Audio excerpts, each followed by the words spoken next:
mga kwento ng pag-ibig, kwento ng buhay, at kwento ng pag-asa. Hatid sa inyo ng Moment of Romance.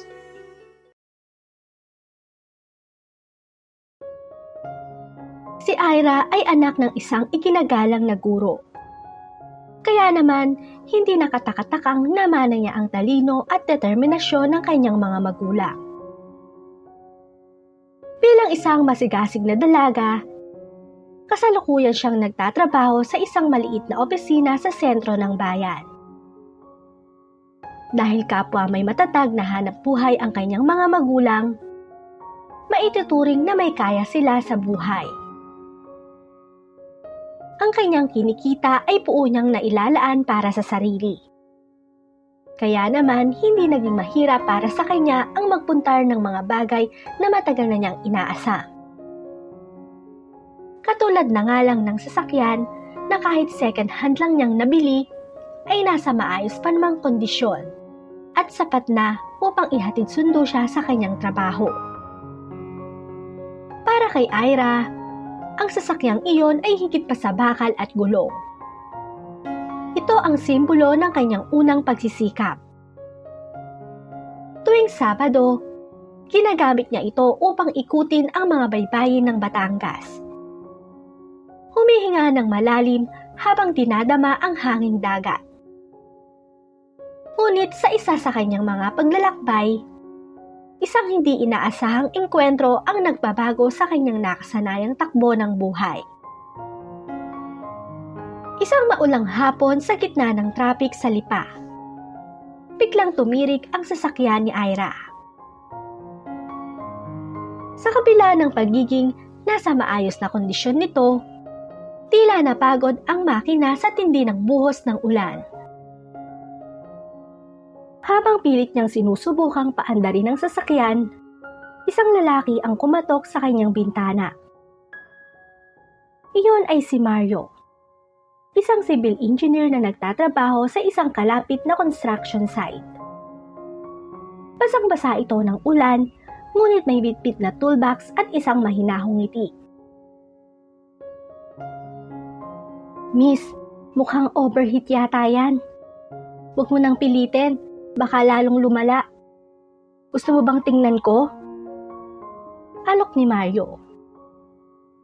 Dahil sa kaba at kawalan ng pagpipilian, hinayaan ni Ira ang binata.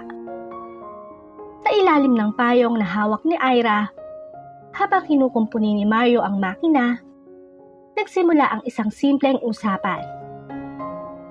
Nalaman ni Ira na si Mario pala ay bago lang sa bayan. At doon din sa opisina malapit sa kanya kumukuha ng mga permit para sa proyekto. Matapos maayos ang sasakyan, tumanggi si Mario sa anumang bayad. Sa halip, humiling lamang ito ng isang basong kape kapag nagkita silang muli. Simula noon, ang bawat pagdaan ni Ira sa tapat ng construction site ay nagkaroon na ng bagong kahulugan. Isang sulyap at kaway sa lalaking tumulong sa kanya sa gitna ng ulan. At ang pangyayaring iyon ay ang naging simula ng kanilang pag-iibigan. Makalipas ang ilang linggo, hindi inaasahan ni Ira na muli niyang makikita si Mario sa isang coffee shop na malapit lamang sa kanyang opisina. Habang nakapila at nag-iisip ng kanyang o-orderin, nagulat na lang siya nang biglang may magsalita sa kanyang harapan. Bago pa man siya makadukot ng pitaka, mabilis na inabot ni Mario ang bayad sa kahera at ipilit na siya na ang bahala sa kape ni Ira. "Sabi ko naman sa'yo, kape lang ang bayad sa pagkumpuni ng sasakyan mo. Heto na yon." Nakangiting wika ni Mario habang iniaabot sa kanya ang resibo. Wala naman siyang nagawa noon kundi tanggapin ang pabor at ang matamis na ngiti ng binata. Bagaman medyo nahihiya sa kanyang mga kasamahan na nakasaksi sa pangyayari, hindi maitago ni Ira ang kilig na naramdaman. Naupo sila sa isang sulok ng shop at doon ay masinsinang nag-usap. Nalaman ni Ira na madalas na pala si Mario sa lugar na yon dahil may tinatapos silang bagong gusali sa tapat lang mismo ng kanyang pinagtatrabahuhan. Kaya naman ang pagtatagpong iyon ay tila isang senyales na hindi lang basta pagkakataon ang naglalapit sa kanila, kundi tadhana na mismo ang gumagawa ng paraan upang mag-cruise ang kanilang mga landas araw-araw. Hanggang sa mabilis na lumipas ang panahon at hindi na rin napigilan pa ni Ira ang kanyang nararamdaman para kay Mario. Kaya naman hindi na rin siya nakatanggi pa rito nang formal na magpaalam ang lalaki na ligawan siya. Mabilis naman silang nagkapalagayang loob dahil bukod sa mabait at responsable si Mario, may angkin din itong karisma na talaga namang nagpapasaya sa kanyang bawat araw. Sa tuwing magkasama sila, tila naglalaho ang pagod ni Ira sa trabaho. Hindi lang kasi si Mario ang uri ng lalaki na puro salita. Pagkos, ipinakikita rin nito ang kanyang katapatan sa pamamagitan ng pagsuporta sa mga hilig ni Ira. Madalas din siyang sorpresahin ni Mario ng kanyang mga paboritong kakanin paglabas ng opisina. O kaya naman ay matyagang tinitingnan ang kondisyon ng kanyang sasakyan upang matyak na ligtas siya sa pagmamaneho. Dahil sa pagiging maalaga na yun ni Mario, unti-unting napagtanto ni Ira na ito na ang lalaking nais niyang makasama sa pagbuo ng mga pangarap. Kaya naman, hindi naging mahirap para sa kanya na sagutin si Mario. Hanggang sa hindi nagtagal, ay nagpakasal na rin sila nito. Mario, hindi ako makapaniwala na mag-asawa na tayo. Wika ni Ira sa asawa habang magkatabi sila sa kama. Suot pa rin ang kanilang mga wedding band na kumikinang sa ilalim ng liwanag ng buwan. Napangiti ng malawak si Mario at dahang-dahang hinawakan ang kamay ng asawa. Ako rin, Ira. Sino ba namang mag-aakala na yung babaeng nakasimangot sa tapat ng kotseng ayaw umandar nun ay siya na palang makakatabi ko habang buhay? Biro niya na may kasamang lambing. Natawa si Ira at sumandal sa balikat ni Mario. Sa puntong yon, nagbalik tanaw sila sa lahat. Mula sa simpleng buhay niya sa Batangas bilang anak ng guro, sa pagpupundar niya ng sariling gamit, hanggang sa pagdating ni Mario na nagbigay ng kulay sa kanyang mundo. Salamat dahil hindi mo lang inayos ang sasakyang ko noon. Bulong ni Ira. Salamat dahil tinulungan mo rin akong buuin ang pangarap ko na magkaroon ng sariling pamilya. Hindi kita bibitawan, Ira. Ngayong mag-asawa na tayo, sabay nating imamanipula ang manibela ng ating buhay. Sagot naman ni Mario dito.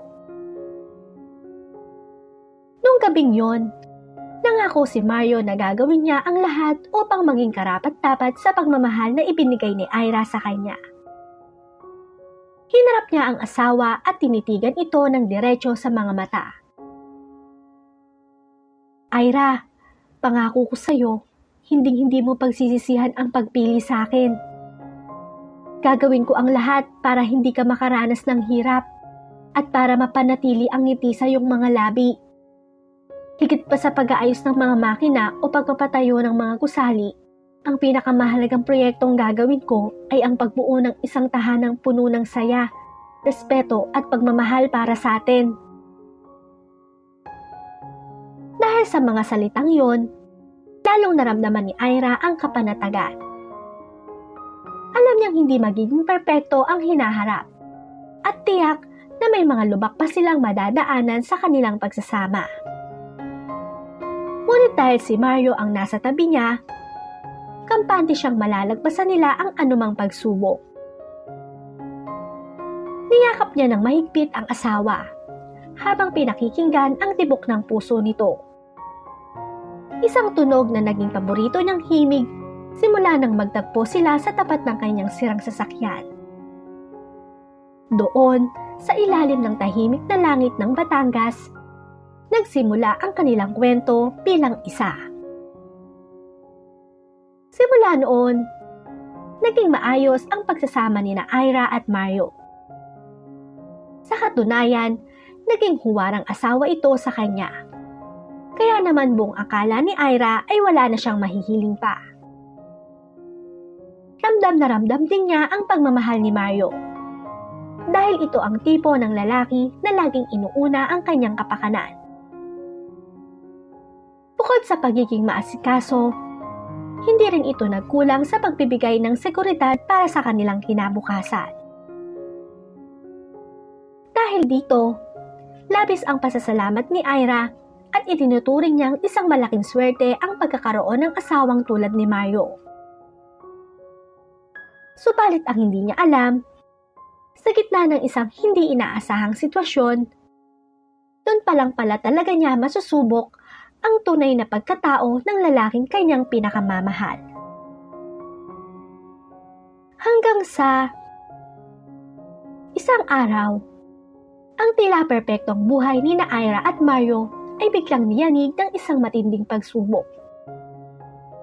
Isang malaking proyekto na pinamumunuan ni Mario ang bumagsak matapos silang maloko ng kanyang kasosyo sa negosyo. Dahil sa laki ng perang nawala at mga utang na kailangang bayaran, unti-unting naubos ang kanilang mga naipon. Maging ang mga pundar ni Ira nung siya ay dalaga pa ay naisangla upang makabayad sa mga obligasyon. Dahil sa tindi ng depression at kawalan ng pag-asa, doon nagsimulang magbago si Mario. Ang dating responsable at masipag na engineer ay naghanap ng sandigan sa maling paraan. Sinubukan niyang bawiin ang nawalang pera sa madaling paraan, at iyon ay ang paglalaro ng sugal. Nagsimula sa maliliit na taya, hanggang sa malulun na siya ng huslo. Ang mga gabing dati ay puno ng tawanan at plano para sa hinaharap, ay napalitan ng mga gabing hindi umuuwi si Mario, o kaya naman ay uuwing lasing at talo. Isang gabi, nagulat na lamang si Ira nang makita niyang pati ang susi ng kanyang pinakaiingatang sasakyan, ang unang pundar niya at saksi ng kanilang pagkakakilala ay wala na sa sabitan. Mario, nasaan ang susi ng kotse ko? Nanginginig na tanong ni Ira. Hindi makatingin ng diretso si Mario. Naisangla ko muna, Ira. Babawi ako. Pangako, mababawi ko rin yun sa susunod na laro.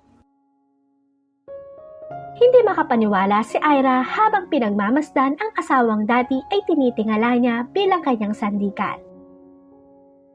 Ang mga kamay na dati ay nag-aayos ng makina at nagtatayo ng mga gusali ay nanginginig na ngayon sa pag-asang makahahawak ng panalong baraha o dice. Mario, hindi pera ang nawawala sa atin. Sabi ni Ira na may pait sa boses at luhang hindi mapigilan. Ang tiwala ko, ang pagkatao mo, yun ang unti-unting nauubos sa bawat sugal na ginagawa mo. Ngunit imbes na pakinggan siya nito, ay mas lalo lang naging mainitin ang ulo ni Mario. Dahilan para masigawan at masaktan siya nito. Ang masakit pa doon ay talaga namang naghirap silang mag-asawa, na ultimo pagkain ay hindi na sila makabili. Dahil rin sa bisyong yon ni Mario, nagsimulang kumatok ang mga pinagkakautangan sa kanilang pintuan. Ang kanilang mga kagamitan sa bahay ay unti-unting nawawala, at ang katahimikan ng kanilang gabi ay napalitan ng mga sigawan at sumbatan. Hindi akalain ni Ira na sa kabila ng kanilang sagradong sumpaan sa harap ng altar, magagawa ni Mario na ubusin ang lahat ng kanilang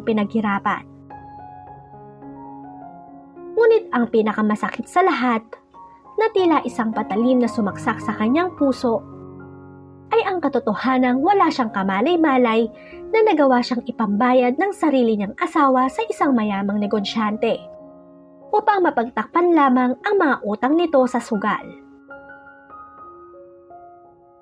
Isang gabi, dumating ang kumpare ni Mario na si Rico. Isang mayaman, ngunit kilalang bastos na negosyante sa kanilang bayan. "Ira, mag-ayos ka," utos ni Mario, hindi makatingin ng diretso sa kanyang mata. "Sasama ka muna kay paring Rico. Doon ka muna sa kanila ng 1 linggo para mabawasan ang utang ko." Parang gumuho ang mundo ni Ira sa narinig mula sa kanyang asawa. "Ano? Bakit ako sasama? Ano ako, Mario? Gamit? Pinambabayad mo ko sa utang mong hindi ko naman ginusto?" Anas ni Ira.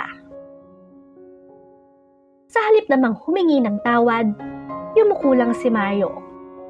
Samantala, si Rico ay nakasandal sa pinto. Nakangisi habang pinapasadahan ng tingin si Ira na parang isang ari-arian na bagong bili. "Huwag kang mag-alala, Ira," wika ni Rico. "Masarap mabuhay sa piling ko.